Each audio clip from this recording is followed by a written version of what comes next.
ആദ്യമായി എല്ലാവർക്കും എൻ്റെ ശിശുദിനാശംസകൾ നേർന്നുകൊള്ളുന്നു.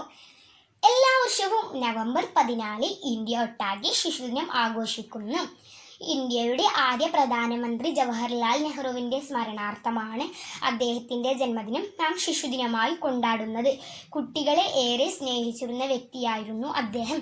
സ്നേഹപൂർവ്വം എല്ലാവരും അദ്ദേഹത്തെ ചാച്ചാ നെഹ്റു എന്ന് വിളിച്ചിരുന്നു.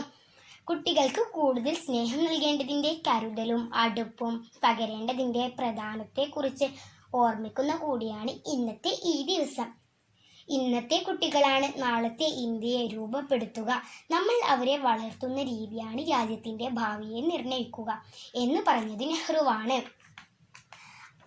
കുട്ടികളുടെ വിദ്യാഭ്യാസത്തെക്കുറിച്ച് വളരെ ശക്തമായി വാദിച്ചിരുന്ന ഒരാൾ കൂടിയായിരുന്നു നെഹ്റു. 1964 നെഹ്റുവിൻ്റെ മരണശേഷമാണ് ഇന്ത്യയിൽ നവംബർ 14 ശിശുദിനമായി ആഘോഷിക്കാൻ തുടങ്ങിയത്. അദ്ദേഹത്തിൻ്റെ ജന്മദിനമായ നവംബർ 14 സ്കൂളുകളും കോളേജുകളും സാംസ്കാരിക പരിപാടികളും ആഘോഷങ്ങളും സംഘടിപ്പിക്കാറുണ്ട്. എല്ലാവർക്കും ശിശുദിനാശംസകൾ നേർന്നുകൊണ്ട് ഞാൻ എൻ്റെ വാക്കുകൾ ചുരുക്കുന്നു.